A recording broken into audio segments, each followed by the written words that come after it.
दोस्तों, आज की कहानी है ननद जी बहुओं को कैसे रखा जाता, ये शायद आपके कभी समझ में आया नहीं। दोस्तों, कहानी शुरू करने से पहले अगर हमारे चैनल को सब्सक्राइब नहीं किया हो तो कर लीजिए ताकि आपके पास पहुंचे हर रोज नया वीडियो। लो भैया, अब तो शादी भी होगी, सारे मेहमान भी चले गए, मैं भी सोच रही एक दो दिन में चली जाऊं। अब रीता बुआ ने अपने भाई विकास जी को ये बात बोली। विकास जी बोले, अरे दीदी कैसी बात कर रही है, आपको अभी हम कहीं नहीं जाने देंगे, पूरे 5 साल बाद तो आई हो आप, कुछ दिन आपको यहाँ मेरे साथ रहना होगा। तभी विकास जी की पत्नी सुधा जी भी आ गई। वह भी बोलने लगी अपनी ननद से, नहीं दीदी आपको अभी हम कहीं नहीं जाने देंगे। सही करे आपके भाई, आपका जाना ही कब होता है, कुछ दिन तो हमारे साथ रहो, शादी के काम में फुर्सत ही कहाँ मिली थी आपसे बात करने की, थोड़ी बातें करेंगे। आपने भाई और भाभी की प्यार भरी मुनहार पिताजी डालने चलकर कुछ दिन रुकने के लिए रुक गई। विदा बुआ वैसे तो बहुत अच्छी थी, पर उनमें एक कमी थी, बहुओं के ऊपर जजमेंट करने की, बहुओं की कमियां निकालने और उन पर अपनी कमेटी सुनाना। सुधा जी अपनी ननद की इस बात को अच्छे से जानती थी। सुधा जी एकदम सुलझी हुई औरत थी। सुधा जी ने अपनी वैवाहिक जिंदगी मैं जो बंधन से उन बंधनों में वह अपनी बहू को नहीं बांधना चाहती थी, वह अपनी बहू को आज के हिसाब से रखना चाहती थी। इसलिए सुधा जी ने अपनी बहू प्रिया को पहले ही बोल दिया था कि वह अपनी सुविधा के अनुसार कपड़े पहन सकती है, सारे दिन साड़ी में रहने की जरूरत नहीं, और सिर पर पल्लू तो बिल्कुल नहीं लगे, जब भूख लगे तब खाना खा सकती है। घर के सब सदस्यों को खाना खाने के बाद खाने की कोई जरूरत नहीं। शादी के सारे रीति रिवाज पूरे हो चुके थे। प्रिया अपने मम्मी के घर जाकर भी आ गई थी। दूसरे दिन सुबह सुधा जी चाय बनाकर बुआ जी के पास ले गई। सुधा जी को चाय लाते हुए देखकर बुआ जी बोल पड़ी, अभी भी तू ही चाय बनाकर पिलाएगी क्या सुधा? नहीं बहू, क्या कर रही है, अब तो कि उसको बोल दे चाय बनाने के लिए। सुधा जी बोले, अरे दीदी दोनों कल रात को लेट लौटे थे तो थोड़ा सोने दो उनको अभी, और उसकी अभी नई नई शादी हुई, चाय वाय बनाती रहेगी बाद में। सुधा जी की बातें सुनकर बुआ जी बोले, हे भगवान, अभी नहीं बहू रानी सो रही है, थोड़ी लाज शर्म है या नहीं? सब घर वाले उठ गए, अपनी बहू को इतनी आजादी मत दे सुधा। बुआ जी ये बात बोल ही रही थी, तब प्रिया वहां पर आके वह सूट पहन कर आई थी और दुपट्टे को सिर पर नहीं ले रखा था।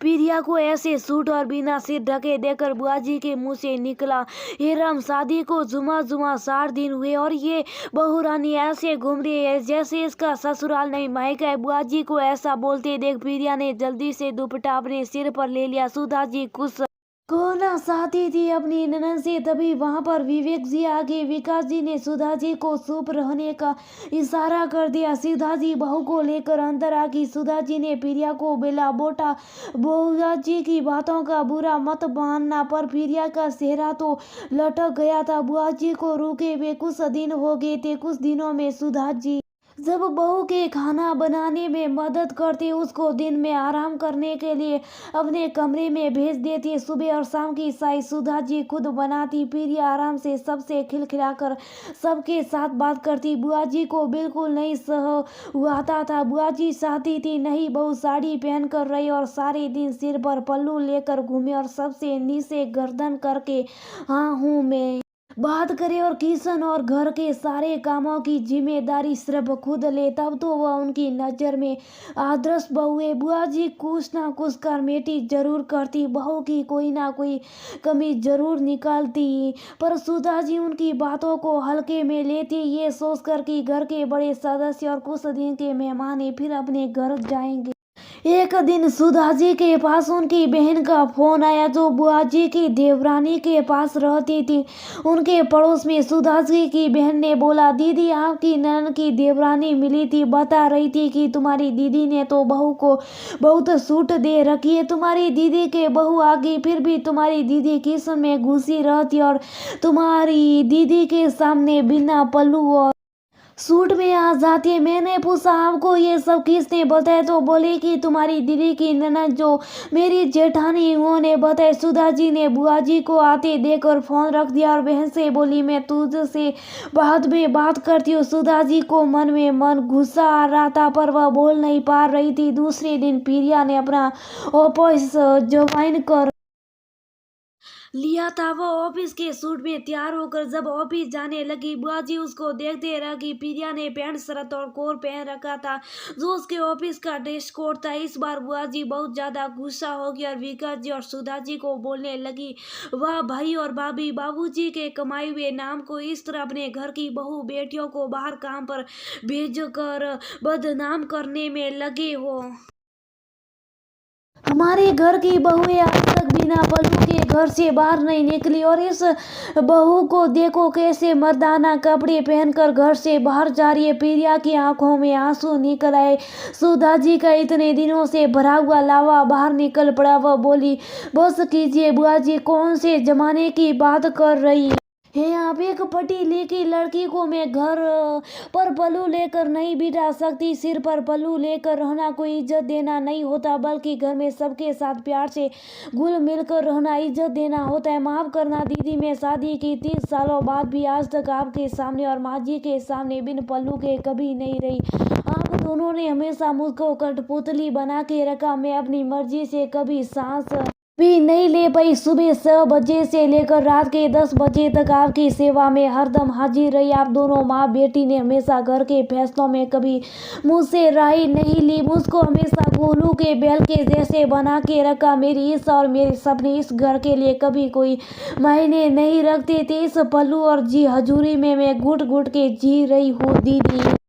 रिश्तेदार के सामने मेरी हर छोटी बड़ी गलती का मजाक बनाती थी। अब एक भी दिन ऐसा नहीं गया जब आपने मेरे माँ बाप को नहीं कोसा। मैंने हर बात मानी आपकी, हर माफ करना। आपको कभी दिल से अपना नहीं पाई और ना कभी इज्जत दे पाई। विकास जी बोले, बस करो सुधा। पर सुधा जी आज बस नहीं होने वाली थी, उनको बहुत कुछ कहना था। सुधा जी बोले जा रही थी, बहुओं को कैसे रखा जाता है ये शायद आपके कभी समझ में आया नहीं। बहू भी एक इंसान होती है, ससुराल की गुलामी करने के लिए नहीं आती है। वो और प्रिया मेरी बहू है, मैं उसको पूरा खुला आसमान दूंगी उड़ने के लिए और आपको कोई हक नहीं बनता मेरी बहू के लिए कुछ भी उल्टा सीधा कहने का। और खबरदार जो किसी रिश्तेदार से मेरी बहू के बारे में कुछ भी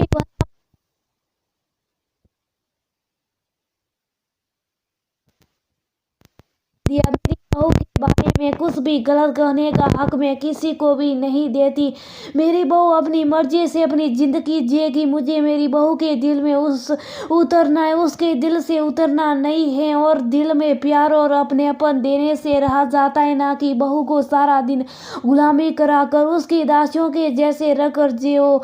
मैंने साहक वो मेरी बहू नहीं सहेगी। आप घर की बड़ी इसलिए मैंने आपकी हर बात को हल्के से लिया था, पर अब नहीं, क्योंकि आज मैं नहीं बोलूंगी तब ये सिलसिला कभी थमेगा नहीं। आप सुनाती रहेगी। अब इस वर्षों से चले आए शोषण को मैं यहीं पर समाप्त करती हूँ। मेरी बहू को किसी भी शोषण ने नहीं गुजरने दूंगी। प्रिया और विकास जी दोनों सुधा जी को देखने लगे।